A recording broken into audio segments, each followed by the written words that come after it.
نحمده ونصلي على رسوله الكريم اما بعد فاعوذ بالله من الشيطان الرجيم بسم الله الرحمن الرحيم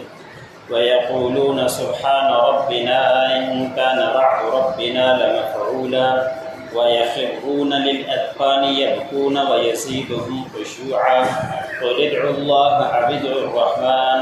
أيما تدعوا فله الأسماء الحسنى ولا تجهر بصلاتك ولا تخافت بها وابتغ بين ذلك سبيلا وقل الحمد لله الذي لم يتخذ ولدا ولم يكن له شريك في الملك ولم يكن له ولي من الذل وكبره تكبيرا۔ سورۃ بنی اسرائیل کا درس چل رہا تھا۔ آج اسی سورت کی آخری آیات تلاوت کی گئی۔ اس کی آیت نمبر 108 سے لے کر 111 تک تلاوت کی گئی اور سورۃ بنی اسرائیل آج مکمل ہو جائے گی۔ ان آیتوں کے اندر اللہ رب العزت نے فرمایا کہ وہ لوگ کہتے ہیں کہ ہمارا رب نے ایک وعدہ کر رکھا ہے اور قیامت کے دن کا وعدہ اور وہ ہو کر ہی رہے گا، اور پھر اللہ رب العزت نے نیک لوگوں کی صفات بیان کرنے کے ساتھ ساتھ بیان فرمایا کہ نیک لوگ وہ ہیں کہ وہ اللہ کے خوف سے ان کی چہرے کے لیے چہرے کی ٹھوڑیاں وہ جھک جاتی ہیں روتے ہوئے اس قرآن پاک کو سنتے ہوئے خشوع کے اندر، اور ان کے زیادہ اضافہ ہو جاتا ہے جب قرآن پاک کو سنتے ہیں روتے ہوئے ٹھوڑیاں ان کی سجدے کے اندر چلی جاتی ہیں۔ اور رونا اللہ رب العزت کو بہت محبوب ہے۔ آپ صلی اللہ علیہ وسلم کی حدیث مبارک ہے کہ جو شخص اللہ کے خوف سے رویا اور اس کے رونے کی وجہ سے آنکھوں سے آنسو نکل پڑے اور صرف اللہ کے خوف کی وجہ سے رونے کی وجہ سے، تو نبی کریم صلی اللہ علیہ وسلم نے فرمایا کہ ایسے شخص کا جہنم میں داخل ہونا ایسے ہی حرام ہے جیسا کہ تھنوں سے نکلا ہوا دودھ واپس تھنوں کے اندر نہیں جا سکتا، تو جو اللہ کے خوف سے رویا تو اس کے لیے بھی جہنم حرام ہو جائے گی۔ آج کل کیفیت ہمارے سامنے ہے کہ ہمارے دل گناہوں کی وجہ سے سخت ہو چکے ہیں، ہمیں اللہ کے خوف سے رونا بالکل ختم ہو چکا ہے، اور چیزوں کے کوئی معاملات ہوں تو ہمارے آنکھوں سے آنسو نکلتے ہیں، لیکن اللہ کے خوف سے، آخرت کے خوف سے رو کر ہمارے آنکھوں سے آنسو نہیں نکلتے۔ اگر نہیں نکلتے تو اس کے لیے بھی روایتوں کے اندر، کتابوں کے اندر موجود ہے کہ اگر رونے کی کوشش کرے، اگر رو سکتا ہے تو آنکھوں سے آنسو نکالے، اگر نہیں نکل سکتے تو اتنا تو کرے کم از کم کہ رونے کی شکل بنا لے، تو بھی اللہ رب العزت کو رحم آ جائے۔ اگلی آیت کے اندر اللہ رب العزت نے فرمایا جب نبی کریم صلی اللہ علیہ وسلم دعا کرتے ہوئے اللہ کے ساتھ یا رحمان بھی کہنا شروع کیا، تو اس کے اوپر مشرکین نے، کافروں نے یہ بات چھوڑنا شروع کر دی کہ ہمیں تو ایک معبود کی دعوت دیتے ہیں کہ ایک معبود کی عبادت کرو، اور خود دو معبودوں کو پکارتے ہیں، اللہ کو بھی پکارتے ہیں اور رحمان بھی کہتے ہیں۔ تو اس کے متعلق اللہ رب العزت نے ان کے جواب میں فرمایا کہ نبی ان سے کہہ دیجئے کہ اللہ رب العزت پکارو یا رحمان پکارو، اللہ رب العزت کے کئی نام ہیں، صفاتی نام، جس طرح کے الفاظ تم پکارو گے صفاتی ناموں کے اندر وہ اللہ ہی کے نام ہوں گے، اور اس سے کوئی فرق نہیں پڑتا، اس میں کوئی معبود ایک ہی ہے، معبود زیادہ نہیں، لیکن ان کے صفاتی نام 99 ہیں، اور کچھ کتابوں کے اندر اور بھی زیادہ لکھے ہیں، تو ناموں کو پکارنے سے کوئی حرج نہیں ہوتا، کوئی اس سے دوسرا معبود نہیں بن جاتا۔ ایسے ہی اگلی آیت کے اندر ہے کہ آپ صلی اللہ علیہ وسلم جب قرآن پاک پڑھتے، صحابہ اکرام نماز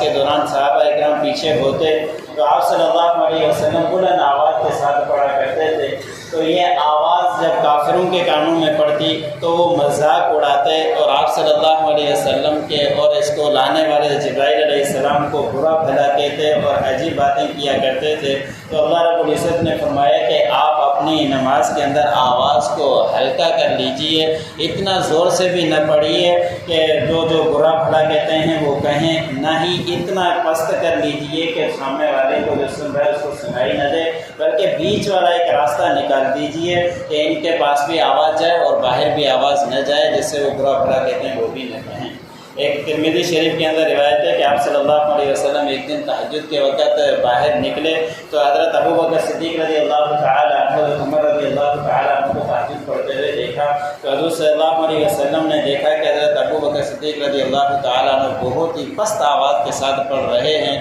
اور آگے گئے تو عمر رضی اللہ تعالیٰ عنہ کو دیکھا کہ وہ بلند آواز کے ساتھ پڑھ رہے ہیں۔ جب دن کو آپ صلی اللہ علیہ وسلم سے ملاقات ہوئی تو آپ صلی اللہ علیہ وسلم نے حضرت ابو بکر صدیق رضی اللہ تعالیٰ عنہ سے سوال کیا کہ آپ تہجد کے وقت اتنی پست آواز سے کیوں پڑھ رہے تھے؟ حضرت ابو بکر صدیق رضی اللہ تعالیٰ عنہ نے جواب میں فرمایا کہ یا رسول اللہ، میں جس کو سنا رہا تھا وہ سن رہا تھا، میرے لیے کافی تھا۔ اور حضرت عمر رضی اللہ تعالیٰ عنہ سے فرمایا کہ آپ بلند آواز سے پڑھ رہے تھے، تو انہوں نے کہا کہ میں دوسروں کو جگا رہا تھا کہ دوسرے بھی جاگ جائیں اور وہ بھی تہجد پڑھنا شروع کریں۔ آپ صلی اللہ علیہ وسلم نے ان کو یہی قرآن پاک کی تعلیم دی کہ عمر آپ اپنی آواز کو ہلکا کیجئے، کم کیجئے، اور اے ابو بکر آپ اپنی آواز کو تھوڑا سا اونچا کیجئے تاکہ برابری ہو جائے جو اللہ رب العزت نے حکم کیا ہے۔ اگلی آیت کے اندر اللہ رب العزت نے فرمایا کہ نبی ان سے کہہ دیجئے کہ تمام تعریفیں اس اللہ کے لیے ہیں جو کوئی اولاد نہیں رکھتا، اللہ رب العزت نہیں اس کے کوئی شریک ہے، بادشاہت کے اندر اللہ رب العزت کے کوئی شریک ہے، اور نہیں کوئی اس کا مددگار ہے کہ اللہ رب العزت کو کوئی کمزوری ہوتی ہو، کمزوری کی بنا پر کوئی مددگار ہو، اللہ رب العزت کو کسی چیز کی مدد کی بھی ضرورت نہیں ہے۔ آپ اس کی تکبیر کیجئے، اس کی حمد بیان کیجئے اور بہت ہی زیادہ حمد بیان کیجئے۔ یہ آخر میں توحید کی بات اسی لیے بیان فرما دی کہ یہود کہا کرتے تھے کہ اسے اللہ رب العزت کے بیٹے ہیں، عیسائی کہا کرتے تھے کہ عیسیٰ علیہ السلام اللہ کے بیٹے ہیں، مشرکین کہا کرتے تھے کہ فرشتے اللہ رب العزت کی بیٹے ہیں۔ تو اس طرح کی نسبت اللہ رب العزت نے جواب دے دیا کہ اللہ رب العزت کو کوئی اولاد کی ضرورت نہیں ہے، اور نہیں کسی کو اللہ رب العزت کو کسی بادشاہ کی ضرورت ہے، اور نہیں اللہ رب العزت کو کسی اور چیز کی مدد کی ضرورت ہے، اس لیے اللہ رب العزت ان تمام چیزوں سے پاک۔